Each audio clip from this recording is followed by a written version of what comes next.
What does a day in the life look like? Back then or now? Were you ever into the... The headlines used to say we were the most dangerous band, and I was pissed. And I said, where's the limo? And Chris tells me that... Why were you called the most dangerous band? What does a day in the life look like? Back then or now? Back then. Well, it was just a constant party. I had a significant other at the time, so I wasn't really catting around. But there were loads of people partying all the time, and you know how that ends. You know, constant partying, money going out the window. You know, people getting arrested or getting in accidents or stuff like that. Never ends well. Was it a good time? For me, it was not really a good time. It was I got off on it, but it wasn't a good time. It was a bad time, but I enjoyed a bad time because I was dangerous and people knew it. The headlines used to say we were the most dangerous band, and I saw that headline once before from Motley Crue, and I thought, what a fucking mistake you made there. Those guys aren't dangerous, and because, you know, you talk about the real deal. Did they practice what they preach? Are they willing to go live in a van to go get their music out to the masses? We traveled around the nation for years, from a station wagon to a van to a camper, and we got a motorhome, and we thought, shit, we've arrived.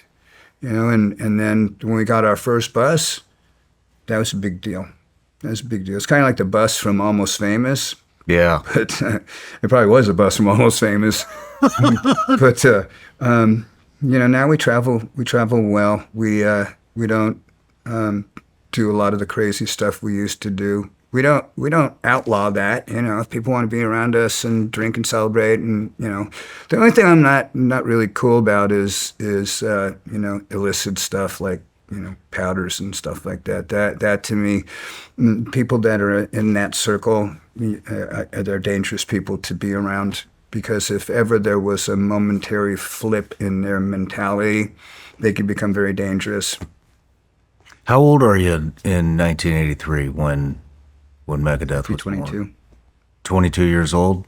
When Megadeth started, yeah. Were you ever into the...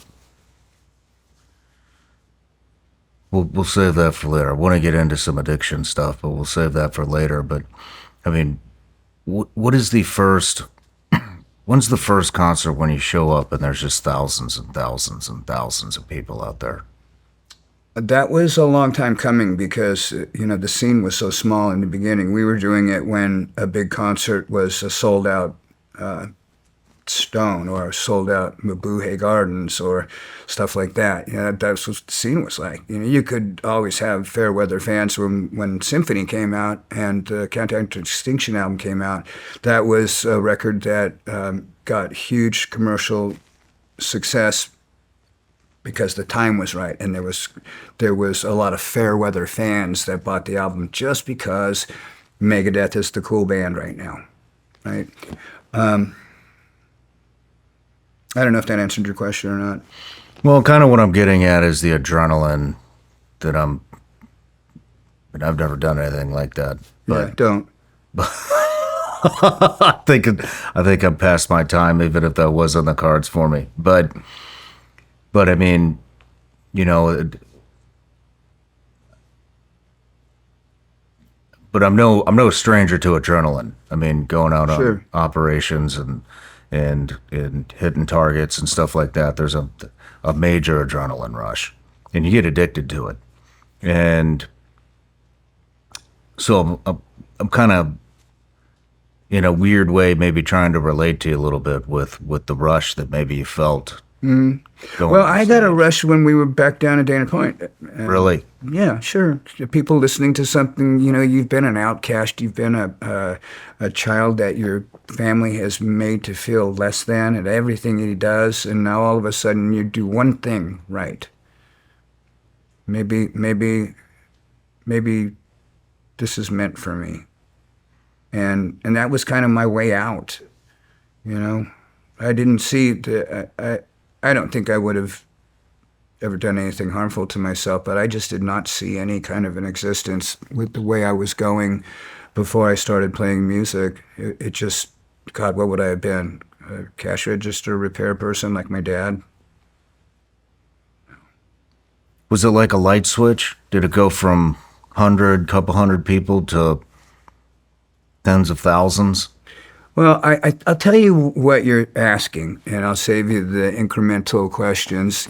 The one concert that really blew me away was in 1988 at Castle Donington when we played with Iron Maiden and Kiss and David Lee Roth and Guns N' Roses. Guns N' Roses played before us at that time. Two people died there, but excluding the unfortunate deaths, that concert was 140,000 people. Holy shit. And the Guinness Book of World Records has the sound system used for that concert as the biggest, most powerful public address system ever assembled for a concert. Wow. Yeah, Wow. yeah. And then, of course, we did Rock in Rio, which had, it was another concert over 100,000. And then we started doing the Sonospheres. One of those got up, I think it was around 200,000. But for me, those really, really, really big concerts, they don't feel, they don't feel like I'm making a connection with people in the back. The people up front, I can see them cheering, I can see their signs, their shirts, who they're with, how they're acting, if they're moshing, if they're just throwing their hands up in the air, if they're singing. Those are some of the greatest shots we've ever gotten is the fans when they're just loving the music, because you look at the cross section of our audience, there are a lot of different types of people, not just all middle-aged white males or young white males. It's people of color. It's people that are young. There are people that are old. They tend to stay in the back, and there's a lot of girls there, and you just don't see that with metal. Very few metal bands. Why were you called the most dangerous band?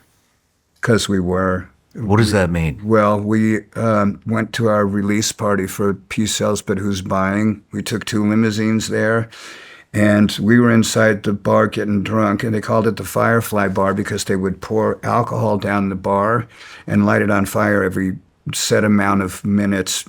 I guess maybe it was hourly or something. And I was getting entertained in there. And, of course, it came time to go get more drugs, and we went outside, and one of the limousines were gone. And I was pissed. And I said, "Where's the limo?" And Chris tells me that his girlfriend and the rest of the girls got in the car and took off. When we got into the limousine, and Chris started saying stuff to me, so I started beating him up in the limo. And then